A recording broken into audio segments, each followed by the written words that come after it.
shida ya bara letu la Afrika ni kulala. Na sasa umesema tumeanza kuamuka. Sisi Kenya tuliamuka zamani. Mpango wa kusukuma hii reli kutoka pale Naivasha, mnajua tulielezwa ya kwamba na wengine wachache wakasema ile reli imekuwa reli to nowhere. We are now telling them it was never a railway to nowhere. It was always our plan that this railway was going to be a railway to prosperity. It was going to be a railway to the transformation of the Republic of Kenya. And the naysayers, the people who don't believe in the transformation of Kenya, we want to persuade them that it may take a little while. It may have delayed a bit in Narok, but today we are making sure that this transport corridor, this logistics corridor, is going to transform not just the East African community, but it is going to position Kenya, Mombasa, and the East African region as a region for economic transformation.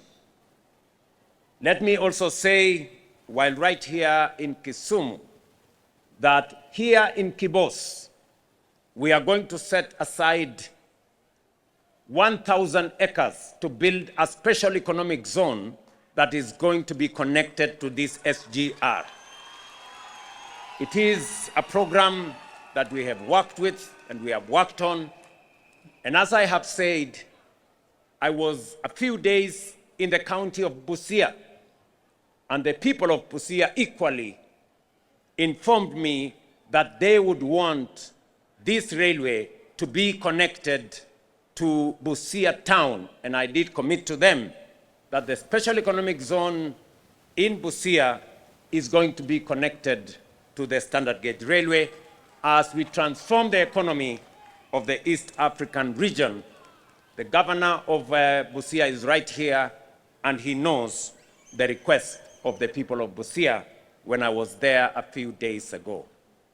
It is in moments such as this, when we gather as a nation and as a region to break ground for infrastructure development that will define generations, that the destinies of our people, our cities, and our nations are shaped. History teaches us with clarity. Close to 130 years ago, along this very corridor, the British colonial administration conceived what was then known as the Uganda Railway. Its purpose was to link the Indian Ocean at Mombasa to the interior of East Africa, thereby securing territory, controlling movement, and extracting value from the hinterland of the colonial administration.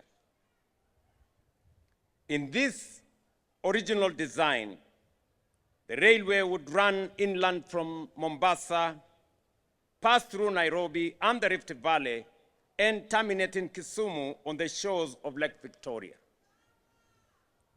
From there, goods, officials, and troops would cross the lake by steamer to Uganda through Port Bell and Entebbe.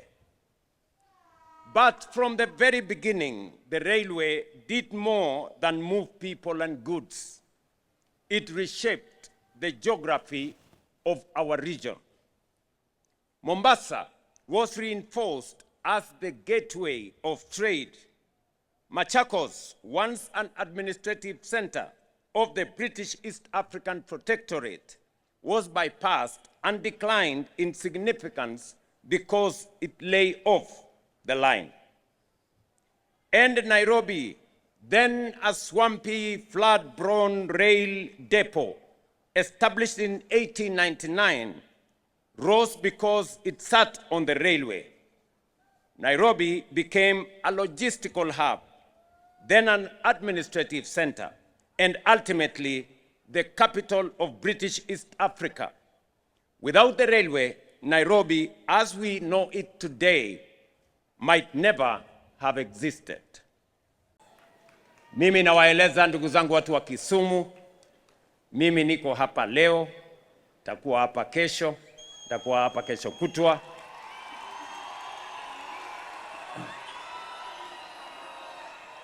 Sasa nyinyi ile mtafanya, mtaanza kunizoea. Mtaanza kufanya nini? Mwanze kunizoea. Sijui kama tunaelewana bado. Tunaelewana? Na kazi ya kubadilisha taifa letu la Kenya inaendelea.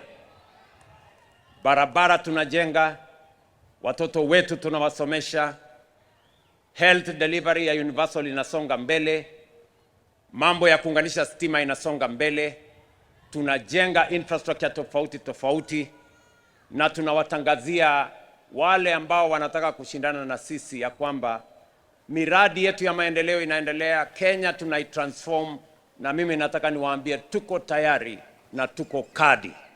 Kama mnataka hiyo, tuko kadi tayari. We are ready for you when the time comes.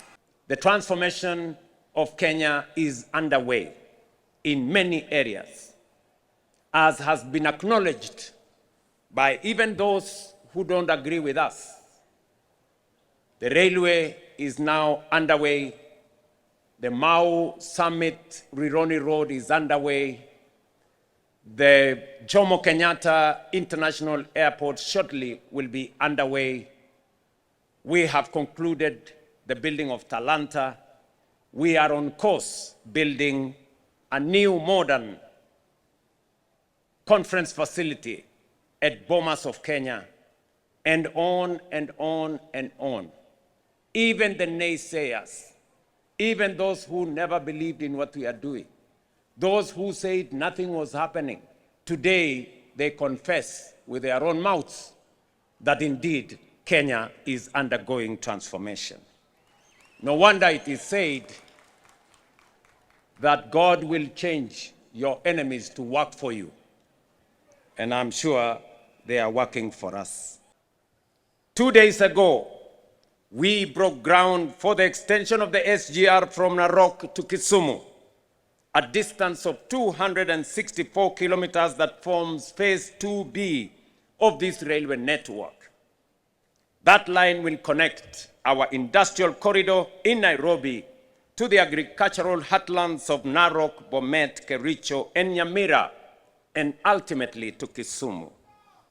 Today, here at Kibos in Kisumu, we take yet another decisive and consequential step. We break ground on the 107-kilometer Kisumu-Malaba section of the SGR, complete nearly 1,000 kilometers seamless rail link from Mombasa to Malaba, and forming a vital connection to the Malaba-Kampala line. When our late Prime Minister Raila Odinga was appointed the Africa Union High Representative on matters infrastructure, one of the most consequential suggestions that he made is the connection of the East African region to the West African region, using this very route through Kenya to Uganda to DRC to Congo-Brazzaville, all the way to the Atlantic Ocean on the other side. I am confident that wherever he is proud of this moment, that finally what he envisioned as representative of the AU of connecting our region is finally underway right here in Kisumu, onward to Uganda. And I am informed by President Museveni that the section from Malaba to Kampala is already awarded and is underway, and finally it will be connected from Kampala to Kasese in the DRC border.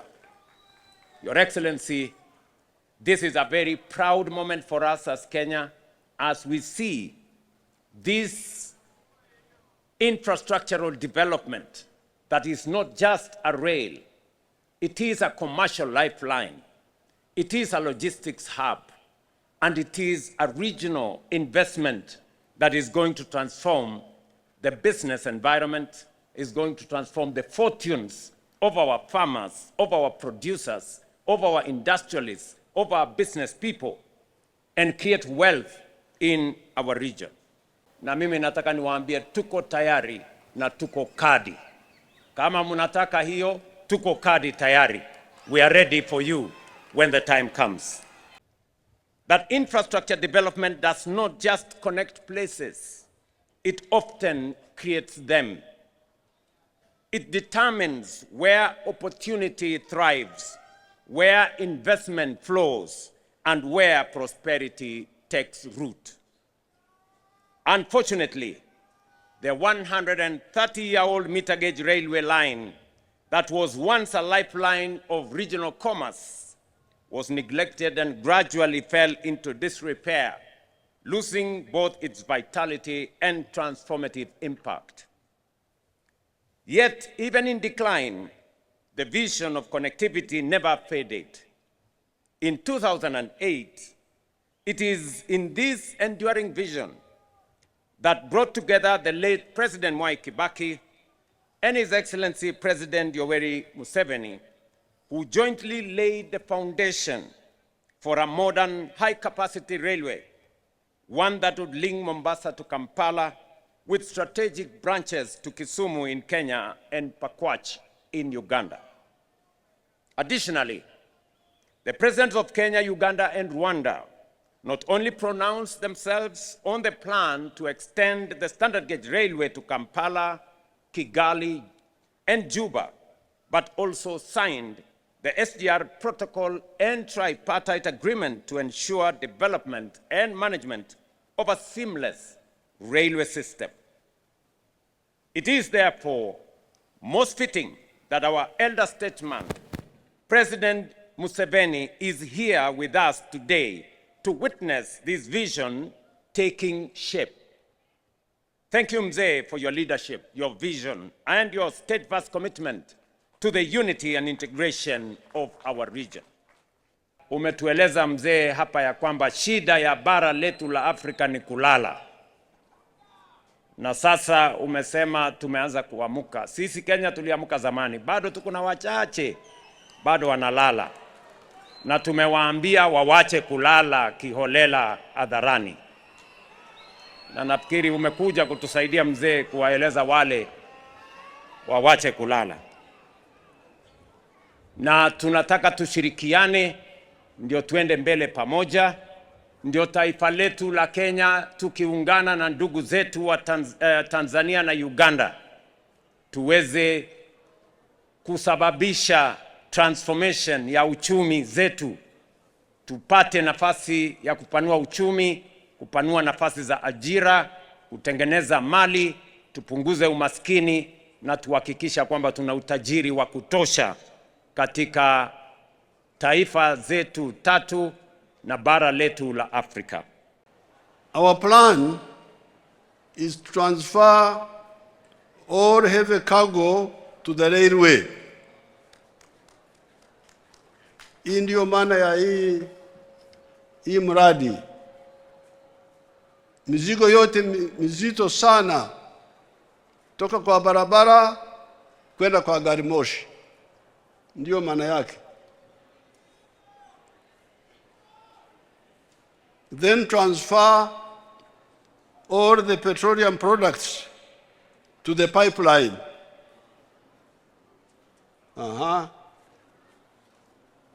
Gari za mafuta kwa barabara ni hatari kwa maisha, tena zinaharibu barabara na zinaleta ajali. So heavy cargo kwenda kwa gari moshi, mafuta kwenda kwa pipeline. The railway can combine also water transport.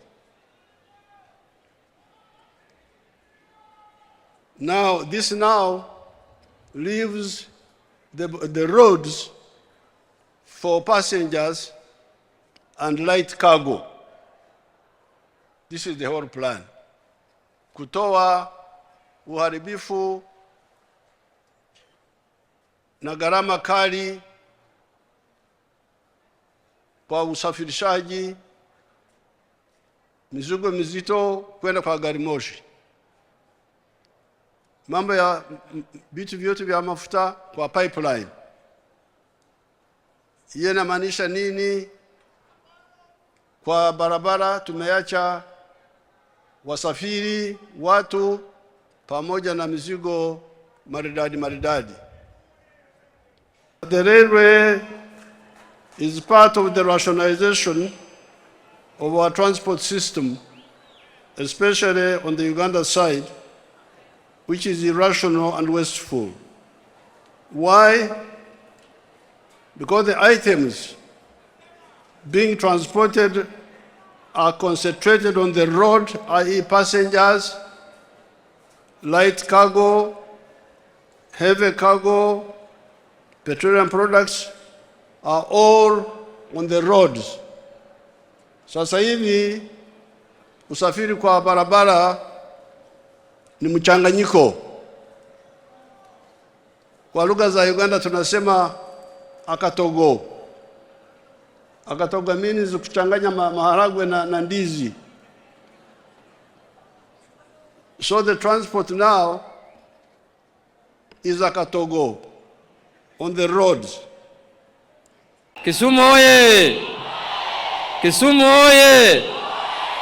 Mheshimiwa Rais wa Jamhuri wa Kenya na Mheshimiwa Rais wa Jamhuri ya Uganda, ningependa kusema hivi kwa niaba ya wabunge wenzangu ya kwamba leo ni siku ya kihistoria hapa Kenya na Uganda pia, kwa sababu ni siku muhimu ya kuunganisha nchi zetu mbili.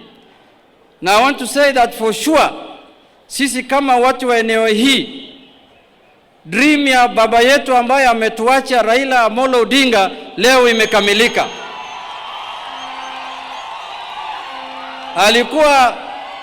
Alikuwa anataka sana hii reli itoke pale Narok, ifike Kisumu, iende Uganda, iende paka DRC. Ameongea juu ya maneno mara mingi sana, mnakumbuka? Sasa tunataka kushukuru Rais Dr. William Samoei Ruto kwa kuhakikisha ya kwamba hiyo ndoto ya baba imekamilika. Ya pili, tumeongea juu ya Jumuiya ya Afrika kwa muda mrefu sana. Na inaonekana sasa tukiongozwa na viongozi wetu wawili, hiyo jumuiya inataka kukamilika. Sasa tuko pamoja na Uganda mambo ya pipeline, tuko na Uganda na mambo ya reli, na tutakuwa na hao mambo mengi. Sasa tutaunganisha nchi zote mbili na tutengeneze sasa Jumuiya ya Afrika kikamilifu kwa sasa ikue imefanyika. Ya mwisho, Mheshimiwa Rais, kwa ruhusa yako, hii mambo ambayo inafanyika Kisumu leo sio mambo ya Kisumu peke yake. Wale watu ambao watatumia hii reli watatoka Nairobi, wafike Narok, wafike Bomet, wafike Nyamira, wafike Sondu, wafike hapa Kisumu, waende paka Uganda. Sasa inaunganisha pia counties nyingi sana. Kuna wakora ambao sasa wanapiga hii mambo, wanaongea juu hii ni kazi ilianzika mwaka ya 2016 ambayo ilianzika kutoka Mombasa ikakwisha hapo Narok, na walisema hii ni rail to nowhere. Today it is a rail to Kisumu, it's a rail to Kampala, and it's a rail to DRC, and it's a rail to Africa. Wale walagai walikuwa wanapiga hii reli, sasa leo watapata aibu. Na hii kampuni ambayo inatengeneza hii reli CRBC ndio ilijenga kutoka Mombasa paka Narok, na sasa wanataka kukamilisha safari yao paka huko Uganda na paka huko DRC. Kisumu mnasemaje? Kisumu mnasemaje? Kisumu mnasemaje? Kisumu mnasemaje? And the wananchi of Kisumu hoye. The wananchi of Kisumu power. The power. We want power and we must stay with power. Thank you. Today is a very great day. Kisumu hoye. Kisumu oye! Your Excellencies, this is a very great day for us here in Kisumu because this SGR railway was conceived during the government of President Kibaki, but it was implemented during the Ruto Uhuru first regime. When the next regime, where His Excellency President Ruto was also there, tried to push this project to be implemented and to go further up to Uganda. Your Excellencies, it became a very, very heavy thing to do because the explanation given then was that it was unviable and therefore it could not be financed and therefore it could not continue. Mr. President, you have invented a way of financing this project, and this project is now continuing not only to Kisumu, but to Malaba and up to Uganda. But Mr. President, I now wonder how an unviable project 5 years ago has become viable 5 years later. Today, Your Excellency, is truly an historic day. Like I reckon as the Minister for Transport today in Kenya, why we have not connected the two great trading partners, Uganda and Kenya. Maybe this should have been the first connector, given the fact that the trade between Kenya and Uganda is what really keeps us going in terms of the intertrade within the region. So today, Your Excellencies, allow me to congratulate you. It is never too late. We've come together under your leadership to do what should have been done first to ensure that we are truly connected with our brothers in Uganda. Allow me, Your Excellency,